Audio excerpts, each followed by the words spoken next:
Gabi-gabi, eksaktong alas 7, may isang aso na tahimik na nauupo sa isang lumang tarangkahan.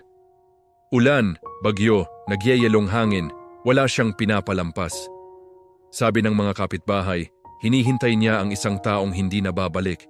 Pero ang hindi nila alam, may isang pangakong hindi niya kailanman binitawan. Sa isang tahimik na baryo, may isang golden retriever na nagngangalang Milo. Kilala siya ng lahat, hindi dahil gala siya, kundi dahil sa kakaiba niyang ritual. Tuwing sasapit ang 7 ng gabi, mapapansin mo siyang nakaupo sa lumang tarangkahan sa dulo ng kalsada. Parang estatwa, nakatingin sa malayo, nag-aabang. Ginagawa niya ito araw-araw, sa loob ng maraming taon. May mga taong naaawa sa kanya, iniisip nila, kawawang aso iniwan na ng amo. May mga humahanga naman sa katapatan niya. Sana lahat kasing loyal ni Milo, bulong nila.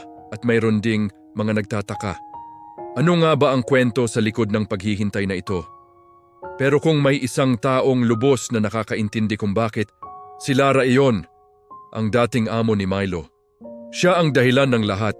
Ilang taon na ang nakalipas, bago umalis si Lara papuntang ibang bansa para mag-training bilang isang nurse, umupo siya sa tabi ni Milo sa mismong tarangkahan na iyon.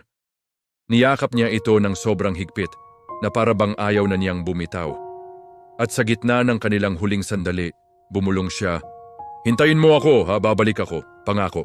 Ang tanging sagot ni Milo ay isang tahol na puno ng pangunawa, na para bang sinasabi niyang, "Oo, hihintayin kita."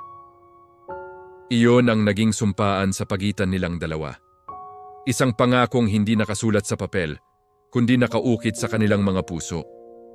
Umalis si Lara na may mabigat na puso, ngunit puno ng pag-asa. Inisip niya, ilang buwan lang ang lilipas, makakabalik din siya agad. Ngunit ang mga buwan ay naging 1 taon. Ang 1 taon, naging 2, 3, hanggang sa hindi na niya namalayan ang paglipas ng panahon. Ang mga balakid sa buhay at sa trabaho ay naging mas mahirap kaysa sa inaasahan niya. Ang pangako niyang babalik ay tila unti-unting napapako. Samantala sa baryo, nagpatuloy ang buhay. Nagbago ang mga tindahan, nag-asawa ang mga dati niyang kalaro, at tumanda na rin ang mga kapitbahay. Pero may isang bagay na hindi nagbago, si Milo. Tuwing sasapit ang alas 7, naroon pa rin siya sa tarangkahan. Tahimik, naghihintay, umaasa. May mga mabubuting loob na sumubok ampunin siya. Pinapakain, binibigyan ng pansamantalang tirahan. Pero kahit anong gawin nila, kahit gaano kalayo nila siya dalhin, palagi siyang nakakahanap ng paraan para makabalik. Bumabalik siya sa iisang lugar, sa iisang oras. Isang gabi, bumuhos ang isang napakalakas na bagyo. Ang hangin ay sumisipol at ang ulan ay parang mga maliliit na batong bumabagsak mula sa langit. Halos walang tao sa labas. Pero si Milo, kahit basang-basa ang balahibo at nangangaligkig sa matinding lamig, pinilit niyang makarating sa tarangkahan. Ang kanyang mga paa ay nanginginig, ngunit ang kanyang loob ay buo. Para sa kanya, walang bagyong makakapigil sa isang pangako. Naghintay siya. Lumipas ang alas 8, alas 9, hanggang sa sumapit ang hating gabi. Halos sumusuko na ang kanyang katawan sa lamig, pero ang kanyang mga mata ay nanatiling nakatutok sa kalsada. At doon, sa gitna ng malakas na ulan, may isang taxi na dahan-dahang huminto. Dahan-dahang bumukas ang pinto at bumaba ang isang babaeng pagod na pagod. May dala siyang isang maliit na maleta at sa kanyang mga mata, mababasa mo ang lahat ng hirap na kanyang pinagdaanan. Si Lara. Sa wakas, nakauwi na siya. Pinilit niyang mag-ipon ng pera para lang matupad ang pangako niyang pagbabalik. Sa haba ng panahong lumipas, ang isang parte ng puso niya ay natatakot. Natatakot na baka nakalimot na sa kanya si Milo, na baka hindi na niya ito maabutan. Ngunit nang ang kanilang mga mata ay muling magtama, lahat ng pagod at takot ay nawala. Ang mga mata ni Milo na kanina'y malungkot ay biglang kumislap. At kahit matanda na at naninigas na ang mga kasukasuan, tumakbo siya. Isang takbong parang dati noong mga bata pa sila.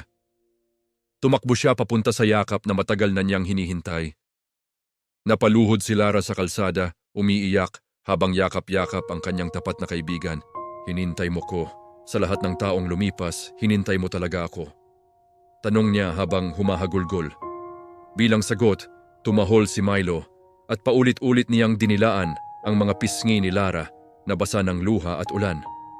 Para bang sinasabi niya, ang pangako hindi binibitawan at hinding-hindi kita kakalimutan. Nagbalik si Lara sa kanilang lumang bahay. Inayos niya ito at muling binuhay. At doon na rin tumanda si Milo sa piling ng kanyang amo, hindi na kailanman nag-iisa. Bawat gabi sabay silang nauupo sa tarangkahan, hindi na para maghintay, kundi para magpasalamat sa bawat sandaling magkasama sila. Ang kwento ni Milo at Lara ay isang paalala na ang pangakong ginawa mula sa puso ay hindi kailanman kinakalimutan. Lalo na ng mga hayop na ang tanging alam ay magmahal ng tapat at walang hinihintay na kapalit.